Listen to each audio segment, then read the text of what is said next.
نماز کی مثال لیجئے کہ نماز کے ایک حصے کا تعلق آدمی کے بدن سے ہے، دوسرے حصے کا تعلق آدمی کی عقل سے ہے، اور تیسرے حصے کا تعلق آدمی کی روح سے ہے۔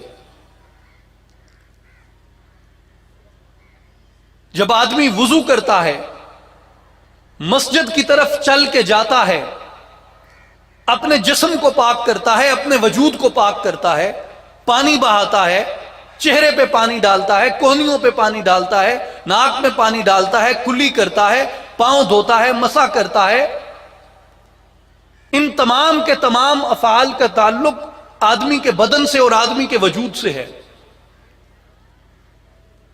یہ اعمال سر انجام دینے کے بعد آدمی نیت کرتا ہے، جماعت اختیار کرتا ہے۔ نیت کا تعلق، یکسوئی کا تعلق، جماعت اختیار کرنے کا تعلق یہ آدمی کی عقل کے ساتھ ہے۔ اور پھر جب آدمی اسے مخاطب کرتا ہے اللہ اکبر کہہ کے، اللہ اکبر کہہ کے وہ جہاں سے شروع کرتا ہے کہ سبحانک، تیری ذات پاک ہے،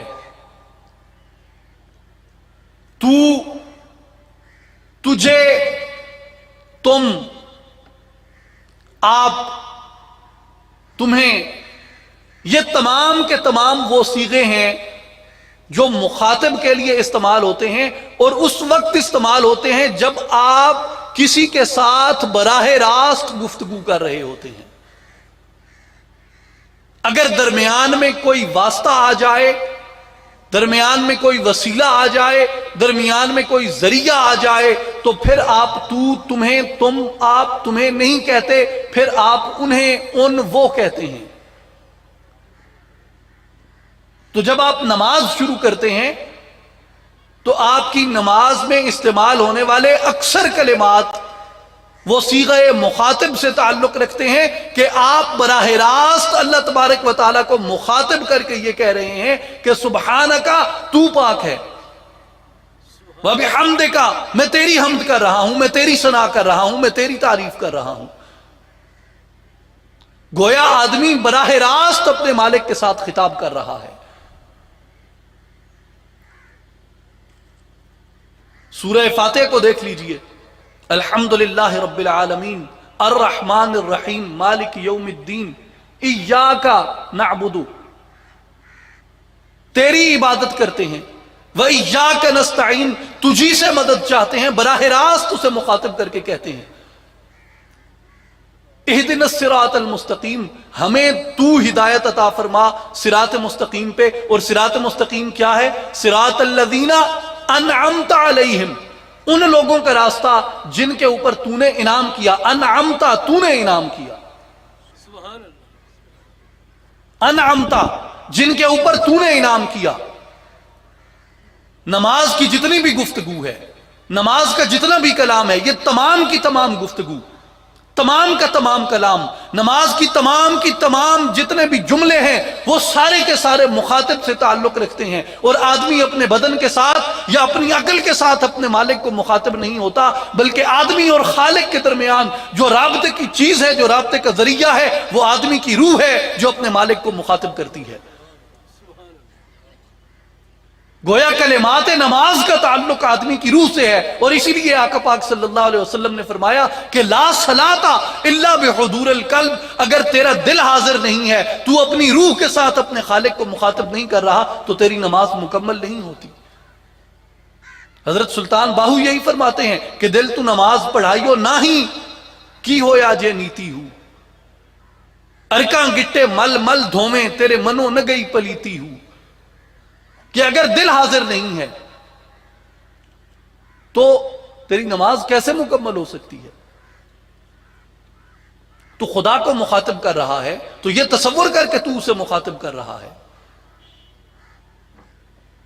اور اپنے فارسی کلام میں حضرت سلطان باہو فرماتے ہیں کہ بر زبان تسبیح و در دل گاؤ خر، این چنی تسبیح کے دارد اثر، کہ زبان پہ اللہ اللہ کر رہا ہے، زبان پہ خدا کو مخاطب کر رہا ہے، زبان پہ تسبیح ہے، اور دل کے اندر دنیا کے گدھوں اور گدھوں کا خیال آ رہا ہے تیرے وجود میں.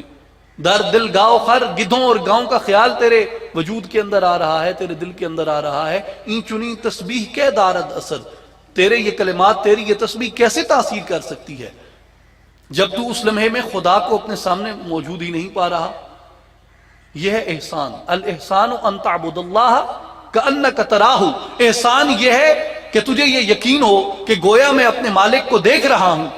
جبکہ تو اسے نہیں دیکھ سکتا تو پھر تجھے یہ یقین ضرور ہو کہ فَإِن لَمْ تَكُنْ تَرَاهُ، وہ تو تمہیں دیکھ رہا ہے. اس کا تعلق یعنی معرفت کا تعلق یہ آدمی کے روح کے ساتھ ہے. گویا اسلام کا تعلق آدمی کے بدن سے، ایمان کا تعلق آدمی کی عقل سے، اور احسان کا تعلق یہ آدمی کی روح کے ساتھ ہے. اور ہمیں یہ بھی اپنے سامنے رکھنا چاہیے کہ یہ تینوں ہمارے لیے لازم ہیں، یہ تینوں ہمارے لیے ضروری ہیں. اسلام بھی، ایمان بھی، احسان بھی. جس طریقے سے کہ ہمارے لیے ہمارے اپنے وجود کے، ہماری اپنی ذات کے، ہماری اپنی ہستی کے تینوں اجزاء ضروری ہیں، یعنی جسم، عقل اور روح. میرا جسم ہو لیکن میری عقل، میرا دماغ کام چھوڑ جائے تو میرا یہ جسم اس کائنات کو، اس دنیا کو کیا فائدہ دے سکتا ہے؟ اگر میری عقل کام کر رہی ہے،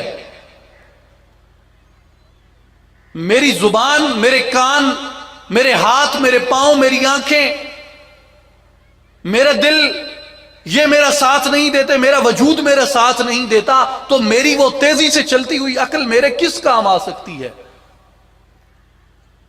اگر میرا وجود بھی ٹھیک ہے، میری عقل بھی ٹھیک ہے، لیکن میری روح میرے وجود سے پرواز کر جائے تو اس میت سے یہ دنیا کیا فائدہ لے سکتی ہے؟ گویا جہاں جسم ضروری ہے، جسم کے ساتھ عقل ضروری ہے، عقل کے ساتھ روح ضروری ہے. اگر خالی روح آ جائے تو روح کہاں قیام کرے گی اگر جسم موجود نہ ہو؟ روح کو قیام کرنے کے لیے جسم لازم ہے، عقل کو قیام کرنے کے لیے جسم لازم ہے.